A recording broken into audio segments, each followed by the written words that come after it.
everyone. Well, let's wait a couple minutes for all these beeping to kind of get down a little bit. Okay. Pardon me, Brad? I just came on. Oh, hi. Thanks for joining. This is great. Thanks, hey, Brad. How you doing? Good. We're just getting ready to start. I guess there might have been a little bit of difficulties for people to log on, and it looks as if whatever it was is starting to clear itself up because there are a lot of people. So we'll give everybody a chance. But what I'll ask everybody to do who are on the line, if they don't mind muting their calls, sometimes it creates feedback. It makes it difficult for folks to hear. So unless you're asking a question or something, it would be fantastic to mute the call. Would you like to say anything, Brad, while you're on the line? I know we only have you for a short period of time. No, I'm fine. I'm just listening and appreciate you guys doing what you do and putting this whole thing together. Thank you so much. Thanks, Brad. Right. Okay, I'll just go ahead and start. Good afternoon, everyone. My name is Karen Camblin, and on behalf of the Legislative Advisory Council, Lauren, if you could advance the slide for me, that'd be great. And on behalf of the Legislative Advisory Council, I would like to thank you for joining us this evening. We've got a great team on the line with us today to help you get the most out of your experience at this year's View from the Hill on March 14th. Slide, please.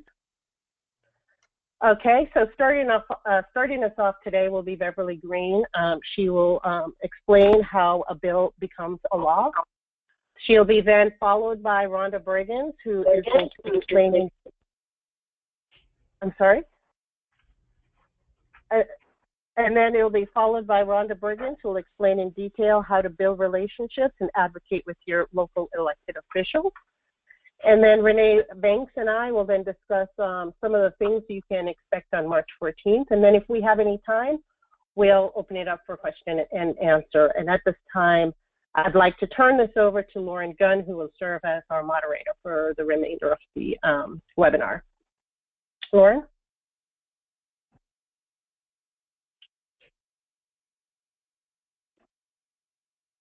Is Lauren on? This is Brad. Yeah, she was on. Yes, I'm sorry. I was on mute. I apologize. Oh, it's okay. Good afternoon, everyone. This is Lauren Gunn with COMTO National. I would like to thank you all for joining us for our View from the Hill webinar this afternoon. At this time, we'd like to get started. Just a few housekeeping items. If you are using your computer for the audio, please make sure that your mic is muted as to limit background noise and any interruptions that could disturb other listeners. We also ask that you please mute your phones. Additionally, please do not put your call on hold as it will interfere with the webinar presenter. Should you need to take another call, please log off. If you are experiencing any technical difficulties, please use the chat box located at the right-hand side of the screen. And using the drop-down box above the text box, be sure you send a message to COMTO National. I would now like to introduce you today, your speakers, Rhonda Briggins Ridley and Beverly Green. Rhonda Briggins Ridley is the Senior Director of External Affairs for MARTA, which includes the Offices of Government Affairs and the Office of Community Relations. She brings over 20 years of professional experience in the arenas of federal, state, and local government affairs to the authority. She is primarily responsible for the development of MARTA's public policy and community outreach strategies. In addition to the aforementioned, she is chiefly responsible for the authority's legislative initiatives, amounting to tens of millions of dollars in annual funding for the authority's operational and capital budget. During the 2016 Georgia General Assembly, she was instrumental in the passage of a $3.5 billion transportation funding legislation and the passage of historical MARTA bill yielding millions of dollars in transit funding. Mrs. Briggins Ridley is a graduate of Georgia State University and earned a Juris Doctorate from Jones School of Law. She is married with an adorable 8-year-old son, Kai. Also, we have Beverly Green. Beverly Green is the Director of Legislative Affairs and Community Relations at Alameda Contra Costa Transit District, or AC Transit. Her department is responsible for managing the state and federal legislative programs in relationships with policymakers and key stakeholders in the support of service development and long-term capital projects. These projects are vital to AC Transit's future growth and include the $180 million East Bay Bus Rapid Transit project currently underway. Beverly received a BS in Business Administration from the University of Southern California, an MBA from the UCLA Anderson School of Management, and she is a recipient of a Dow Company Corporate Fellowship to study the intersection of commerce and government at the Washington Campus Consortium. She grew up riding AC Transit in Berkeley, California, where she currently resides. Beverly and Rhonda. Hello. Can you hear me? Hello? Yes, I can hear you. Yes, we can hear you. Yes. Hello, this is Beverly Green. Thank you for that introduction. And so as we move to how it is that a bill becomes a law, this is important as we all get ready for the View from the Hill in March, where hopefully many of you will be coming to speak with your legislators and particular agencies about COMTO and what it does for historically underutilized businesses and transportation professionals of color. So just keep this in mind as you prepare to either come to Washington or as you think about in a different kind of way what happens at your own state house. And I would also like to say that it's 1:38 out here on the West Coast, and I see that we have the president of the Southern California chapter of COMTO on the line, and also Sheila Evans-Pequis from San Francisco. So I just want to acknowledge those in the Pacific time zone. So as we go to the next slide, again, this is about, as we go to the next slide, I'd like to talk about how a bill becomes a law. And this is focused on the federal legislative process. And as we move to the next slide, you will see a chart, which looks very, very complicated, but it's not really. And actually, as we're going to stay focused on this particular chart, as I look at the next slides that are moving forward, you will see that the yellow side is the House or the Congress members, you know, your representatives, and on the right is the Senate, the U.S. senators.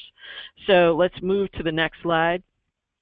So as legislation is introduced, any member can introduce a piece of legislation. So any congressperson or any U.S. senator can introduce a piece of legislation. On the House side, which is where the Congress people are, legislation is forwarded to the clerk of the House or placed sort of in the hopper. On the Senate side, members sort of need to get the attention of the presiding officer in order to announce the introduction of a bill during the morning hours. The bill is assigned a number, so you hear about HR 1 or SB 1, that happens next, and the bill is also labeled with the sponsor's name. Then the bills go into they get referred to the appropriate committee. So for example, things that are related to transit and transportation, those may go through the Transportation and Infrastructure Committee on the Congressional or House side, the T&I Committee, or in the U.S. Senate, they may go to the Environment or Public Works Committee, which focuses on highways, or the Commerce Committee, which focuses on transit.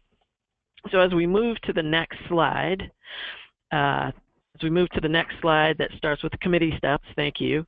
So hearings may be held when the legislation is introduced. And here is actually a place where, not necessarily in March, but in the future, you might think about a place where you or members of your board or community members may be possibly called to provide some particular testimony, depending on what type of bill is being introduced. The subcommittees report their findings to the full committee, and then there is a vote by the full committee. Yes. And then after the bill is reported, the committee staff prepares a written report explaining why they favor the bill and which to see it move forward. In the House, most bills go to the Rules Committee before reaching the floor. And then as we go to the next slide on floor action, bills are on the House side, they're placed in one of 4 calendars. And most bills don't usually come to the floor in a particular order. Some bills never reach the floor. The Speaker of the House and the Majority Leader decide what will reach the floor and when. On the Senate side, legislation is placed on the legislative calendar, and there's also another calendar that deals with treaties and nominations. The scheduling of legislation is the job of the Majority Leader. So bills can be brought to the floor whenever a majority of the Senate chooses. So then we go to debate. So in the House, debate is limited by the rules formulated in the Rules Committee, and that decides what kind of debate that there will be on the floor about something. And it's guided by whatever the sponsoring committee is, and time is divided between those who are in favor and those who oppose. When it's time to vote, then the bill is voted on. If it's passed, it gets sent to the other chamber. So for example, if it starts on the U.S. Senate side, then at this point it goes to the House of Representatives, or vice versa. If it starts with the House of Representatives or the Congress people, then it would move over to the U.S. Senate side. And if both the House and Senate pass the same bill, then it gets sent to the President. And if there are differences in particular bills, then they're sent to a conference committee so that the conference committee can work out the details. And that's generally where most legislation goes to just work out the details between what the House might be thinking or what the U.S. Senate might be thinking.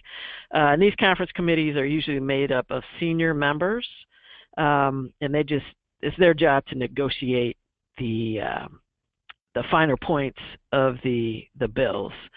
And once the conference committee reaches a compromise, or they collaborate to come up with something, then it is there's a written conference report which is submitted to both sides, and the conference report has to be approved by both the House side and the U.S. Senate side. So once it gets through all of that, as we move to the next slide, then the President, the bill gets sent to the President for review, and if it's signed by the President, a bill becomes a law if it's signed by the President, or if not signed, within 10 days if Congress is in session. So if the Congress adjourns before 10 days and the President has not signed the bill, then by virtue of the fact that it didn't get signed, then it's a pocket veto. If the President vetoes it and sends it back to Congress with if the President vetoes a bill and sends it back to Congress with a note of, in this particular instance, his reasons, then the chamber that originated the legislation can attempt to override the veto by a vote of 2/3 of those present. This, in terms of how often this happens, this is usually a big deal when it happens. If the veto of the bill is overridden in both chambers, then it can become a law. It's a really big deal when that happens.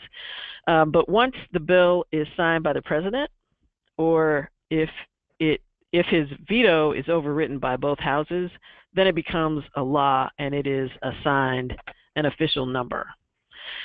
So as we move to the next slide, one of the things you've been hearing about most recently has to do with executive orders. And there is the definition on the slide right now. United States presidents issue executive orders to help officers and agencies of the executive branch manage operations within the federal government itself. They have the full force of the law when they take authority from a legislative power, which grants its power directly to the executive by the Constitution. So you've been hearing a lot about executive orders in these last, since January the 20th, because the current president has been issuing lots of executive orders. I think you probably heard a lot of executive orders that were issued by the former President Barack Obama when he felt things needed to be done, and they needed to be done in a timely fashion, and he felt the best way to do that was to issue an executive order. So that is how a bill becomes a law. And I don't know if we want to hold questions until after Rhonda moves through the next part of the presentation. Why don't we do that? And why don't we move into advocacy? Thank you. Okay. All right. Thank you. Thank you so much. Really appreciate this opportunity. I thank each of you for taking up your time today to participate in this webinar. Thank you, Brad, for your leadership and all of the members of the Legislative Committee. One of the things that you all as an organization, you've been saying to the Legislative Committee, you want to feel prepared before we get to our view from the Hill. That process really takes you personally getting engaged, doing your homework, so that when you get there, you will understand how a bill becomes a law, but more importantly, you'll also understand and already have your meeting set up with your legislators, and then to approach the meeting before you get there. So the Advocacy 101 hopefully will help you with, number one, finding your legislators, showing you how to track legislation, and then showing you how to conduct yourselves while you're in a meeting. Next slide. So if you go to govtrack.us, you could find your legislator as well as track legislation. As you see, this is the front page of that website. You can enter your address as well as enter the bill number to track legislation. Next slide. All right. How do you find your the legislation? You find the legislation basically by knowing whatever the bill number is. You'll have that bill number. Go into the website, enter the bill number, click it, and it will allow you to begin to track that legislation. Another good way of tracking legislation, especially something you're interested in, most of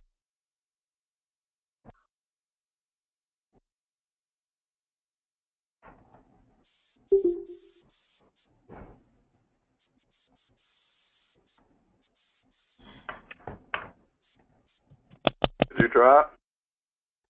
Yeah. Rhonda? Oh, I think Are you there?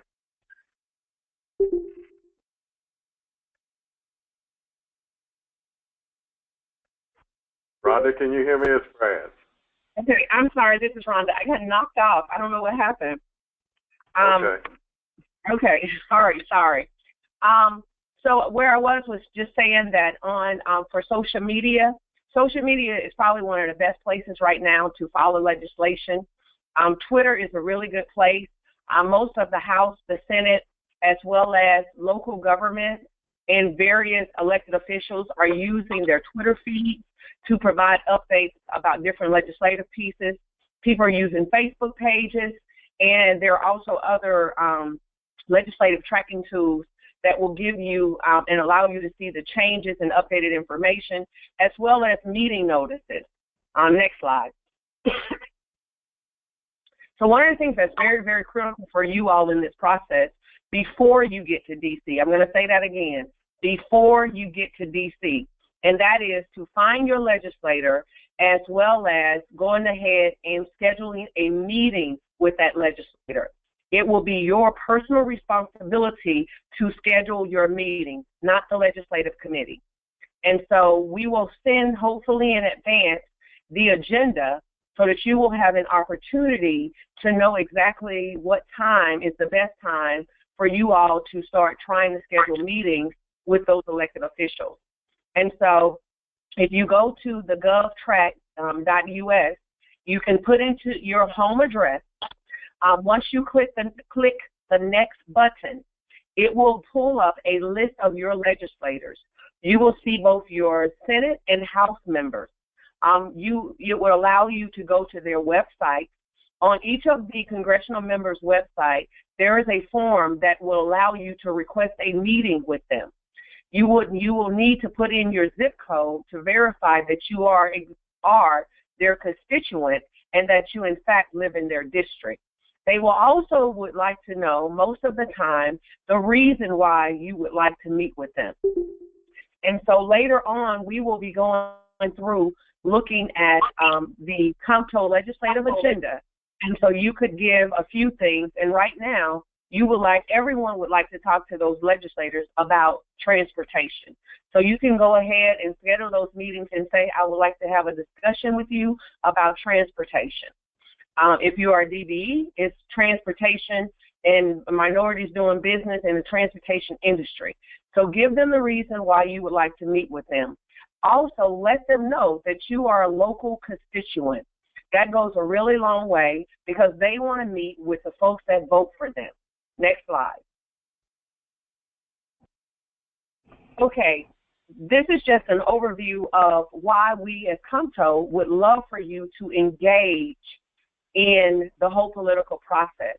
We just, as citizens, we have a duty and we have a responsibility, and as COMTO members, to exercise our right to vote, to cast that vote, to get engaged in our communities, to engage in voter mobilization, elections, and then just to make sure that we, our voice in the voting process is our voice, but that we have a voice in this process, that if we're at the table, if we're not at the table, we're then the meal on the table. So the main part of why it's critical for COMTO to engage, we need to always be at the table, and especially through an administration like this. Next slide, please. When you're going to meet your legislators, I said this a few minutes ago, it's going to be imperative for you as a COMTO member to prepare to go to on the view of the Hill, from the Hill. We need for you to go ahead and do some research on your legislators. Once you figure out who's your legislator, then we need for you to go and figure out the best approach for when you have your meeting, how to approach that person. You need to know party affiliation, the committees in which they're assigned, the position that they're going to take on various issues, some of their voting histories, their public policy interests, the community interests, and then maybe some type of interest that you all have in common. If this person is from your hometown, then you talk about what high school they went to. Especially if you went to that same high school, if you are familiar with a family friend or something that connects the two of you together. People like to, they're more relaxed, especially even if they're from the other party. If they can find some commonalities with you, that brings about a different type of conversation and a very different type of listening while you're in that process. One of the things that we'll be doing as the legislative committee, we'll be helping you with this, but we do want for you to have some talks and some different talking points that might be just for you.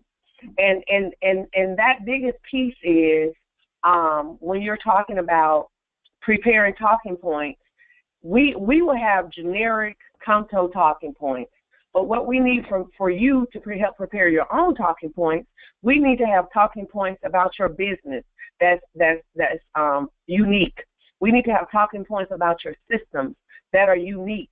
So if there are some issues and various things, and this is for your one-on-one conversation between you and your congressional member. If you go in a group and as a group, then we're going as a group with one voice on behalf of COMTO. So we won't have time to get into the individual conversations. There might be some times in which you can interject if we end up going as a group, where you use your organization as an example.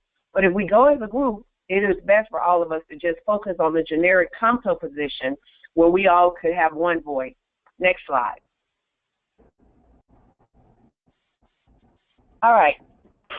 And so this is what I basically said a few minutes ago. If you're going to go as a group, 2 or 3 people at the same time, you need a leader of that group. You don't need everyone trying to talk at the same time. So we need to designate a leader. That leader needs to stay on point with all of the talking points. And then you need to know why you're at the meeting. What are those 1 or 2 things that you want to accomplish while you're at that meeting? The next thing is you want to have a representative of the delegation, making sure that you have different point of views that you want to throw out there, also to that congressperson. Next slide. You always want to be very appreciative. You want to talk, and again, that's why you need to do your research. If there's a legislator that voted for something that was favorable for transportation because that's our interest, then you need to say thank you. We always want to present a very positive image, so which means you want to dress appropriately. You want to be confident in your presentation. I know everyone is getting very emotional about what's going on in the country. You're going to have to set all of those emotions outside of that door before you go into a meeting. And so with doing that, you need to stay very focused and stay on topic.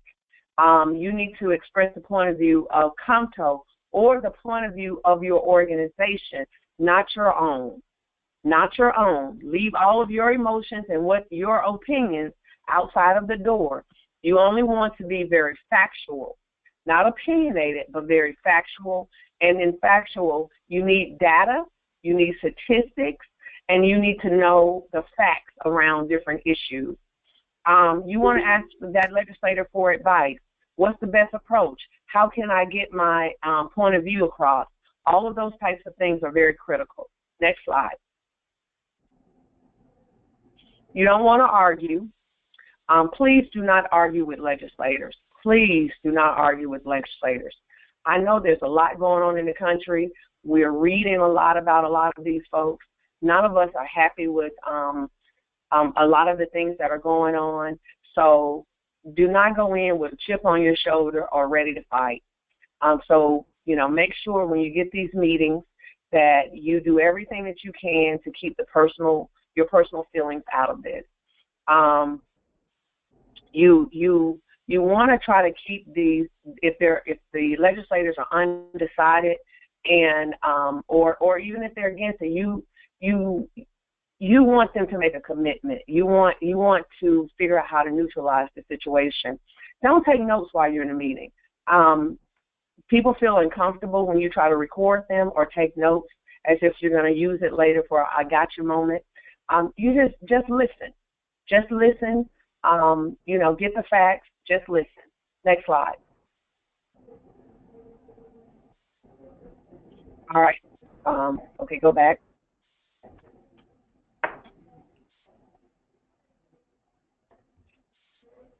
Okay.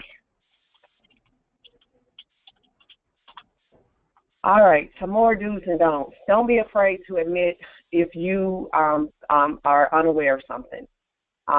It's okay. Don't interrupt. And then don't alienate the elected official. Be friendly. If you agree to disagree, you just want to make sure you're having a robust conversation, even if you don't agree. Next slide.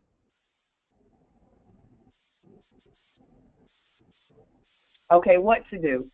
One of the things, if they're supportive, then you want them to be your champion.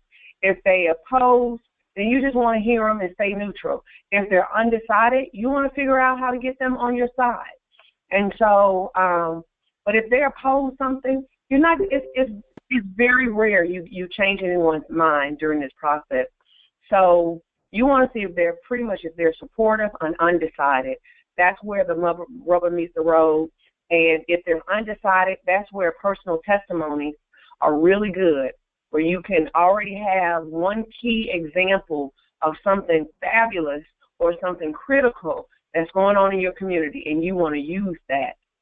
You also want to use that for the supportive folks, to give them some ammunition and some resources to help them better fight or support your efforts. And then finally, you always want to follow up with a thank you. Personal email, personal letter, pen to paper is always, it's old-fashioned, but it's always good.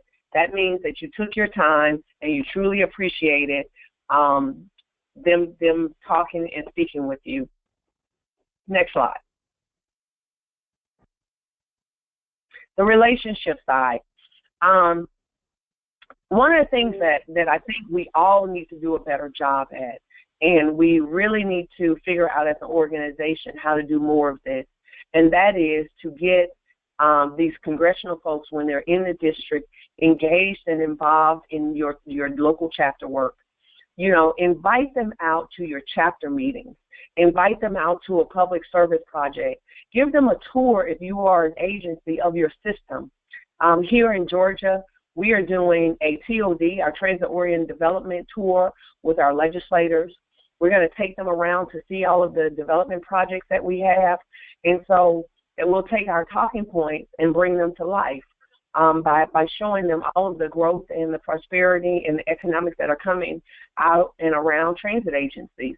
And so you want to do that on the local level. You want to stay in contact with them regularly. We have all of the congressional delegation members on all of our databases, and anything that's going on at the agency, we invite them. We give them a heads up.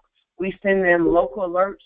We're constantly communicating with our congressional folks. So you want to keep and stay in the front of their heads always. So when they're away from the district up in D.C., they're constantly reminded that you're back at home, but that you need them. And importantly, they'll know when you update them about your activities, what type of funding that you're going to need to continue the work that you do. The most important thing of all things is get to know the staff. It is so important that you know staff. It is almost more important that you know the staff than the congressional member. The staff those are the folks that are writing the legislation. They're really the folks cutting the deals. They're the folks reading the legislation, making the changes, the adjustments. And so it is super critical that you figure out how to build a relationship with those folks. And most of the time, if you get a really good relationship with them, they'll give you a heads up. And so you want to build relationships on both sides of the aisle, Democrats and Republicans. Transportation is not just a Democratic issue, nor is it just a Republican issue. Transportation is a people issue. And so partisan politics has no place for our issue, and that is transportation. So we don't care if they're Dem, we don't care if they're our. We just want transportation, and we want the best that they can give us for transportation, because we're impacting the lives of so many people around this country because of transportation. Next slide. Hey, Rhonda, this is Brad. This is Brad. I can't emphasize how important that last point was to all of this, everybody on this call. If a member decides when you make you're trying to make an appointment that a staff person, or they give you to a staff person, that person that handles transportation, that's almost better than going to the member. The member doesn't remember anything. The staff person is that person who's going to be your liaison, and that person is going to be your point person in dealing with whatever you need to deal with. So that I can't emphasize how important the depth of importance of this particular issue, just like what Rhonda just outlined. So let me be quiet. Thank you. Bye. That's it. I think I'm finished. If anyone have any questions, please jump in, and Lauren, you can open up, or you have the chat box. I don't have any questions right now in the chat box, but if you all have any questions for Beverly or I, please go. Wait, before we start with the question and answer, Rhonda, can you advance to the next slide really quickly, please, Lauren, just so we can get everything out, and then we can just go to question and answer all at the same time. Okay, I'm sorry. I forgot about that slide. No, that's okay. That's okay. So I'll just start off really quickly, and then Renee's going to complete it. But for right now, our program agenda for the View from the Hill, we'll have the View from the Hill session. We're still trying to find the meeting room, but we will meet with you from 8:30 to 10:30, and that's when we're going to talk about some of those talking points that Rhonda had, what Rhonda brought up in her presentation. And then after our View from the Hill session, when it concludes at 10:30, then you will go out and meet with your self-scheduled appointments with your elected officials. The week before we have the View from the Hill, we'll be sending out notifications to you. Some of it will include what are a preview of the, can somebody mute their phone, please? I think I'm getting some feedback, but thank you. A week before View from the Hill, we will be sending out some information about what those talking points are so you can get familiar with it.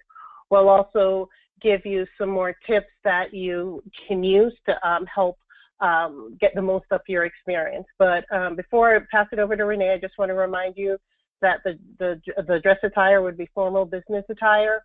And just remember the hallways are made of marble. They're really hard, so do wear comfortable shoes with a lot of padding. We'll keep an eye out for the weather to let you know whether or not we are expecting any rain, but it's too far out to give you that kind of weather report. But that is something that's going to be part of that, the notification and announcements you'll get as we get closer to the date.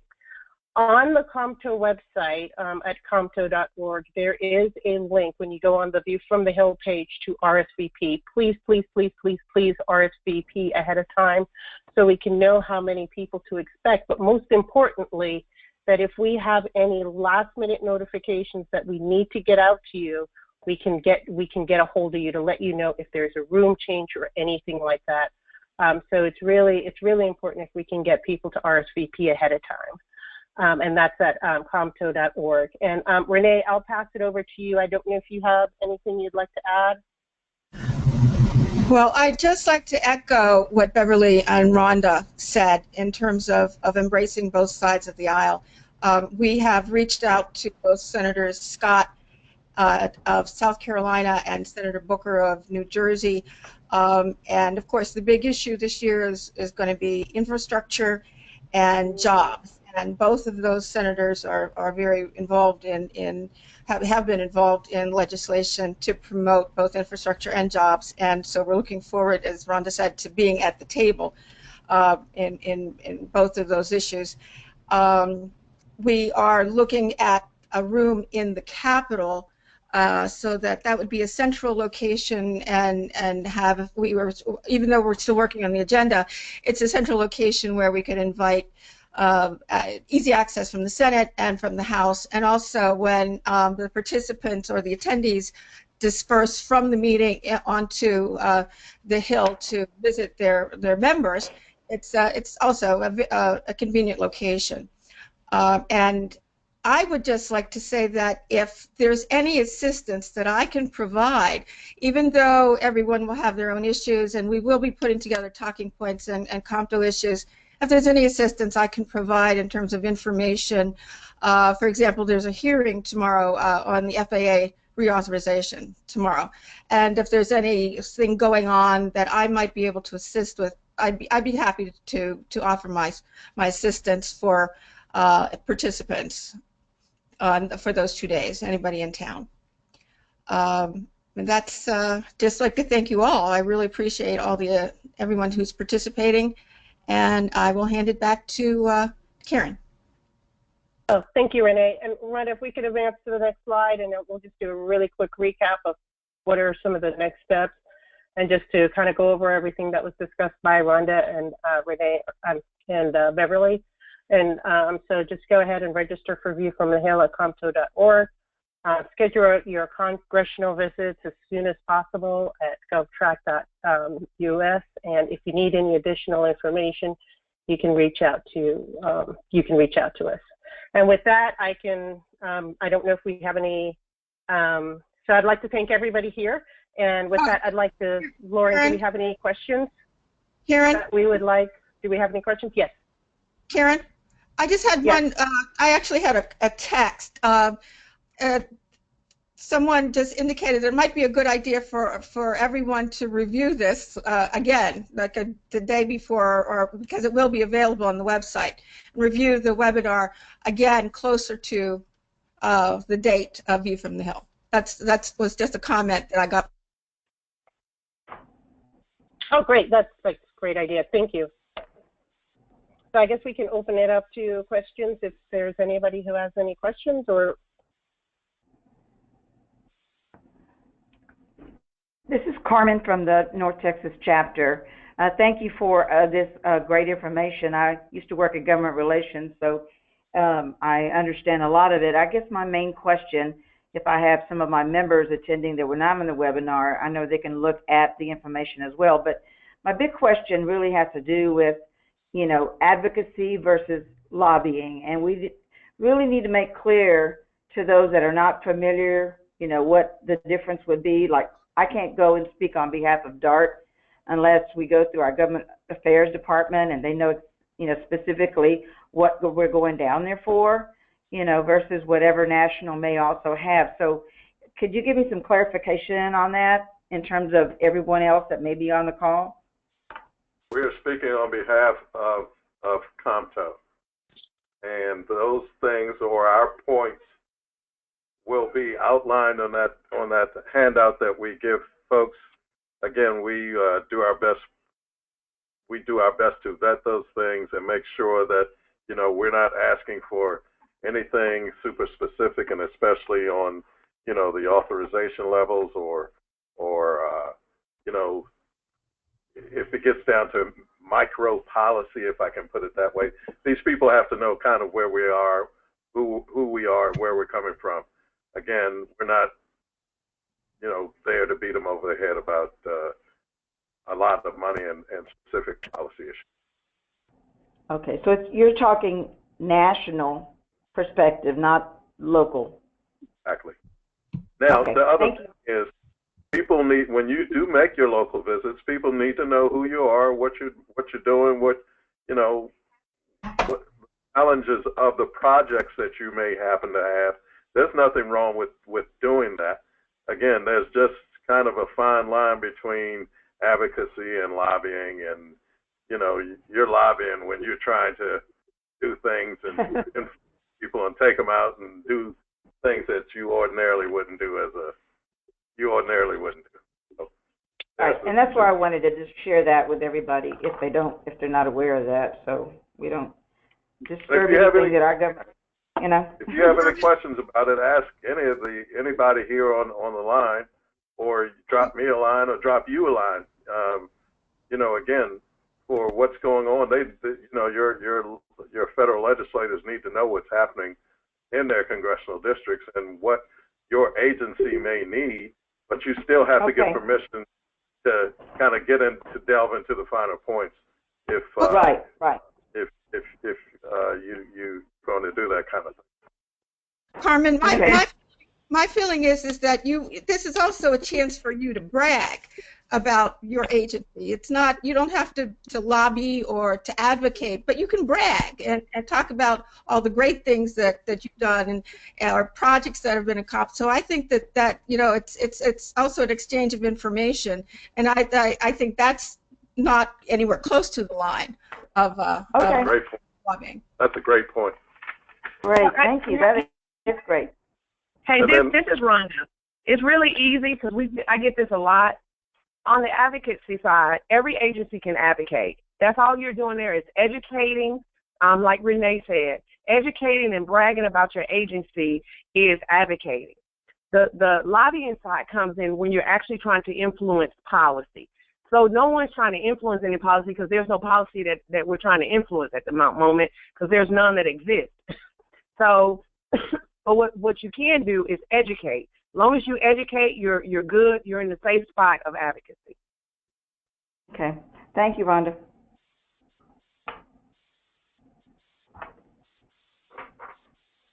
Do we have any other questions? Hey, this is Brad. Can I just say that I think this was an excellent webinar, and that all of you have done the legislative committee has done a fantastic job in pulling this together.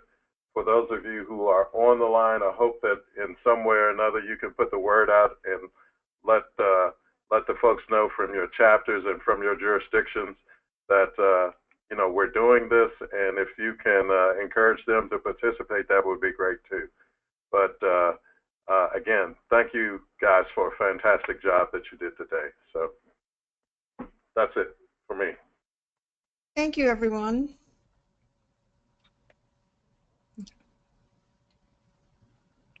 Karen? Do we have any other questions or? I'm here. I think we're done. I don't think we have any other questions. So we're getting close to. We're going to shut down at 5:30, but we can always close early. Does anybody have anything else? Any closing points they'd like to add? Rhonda, Beverly, Renee. I just hope everyone come prepared. And the legislative committee is to just help you get the information. But the more you're prepared, the better experience these View on the Hills will be for you. All right. Thank you so much. Bye-bye. All right. Thanks for joining us, everyone. Yes, thank you for your time. Really appreciate it. Bye-bye.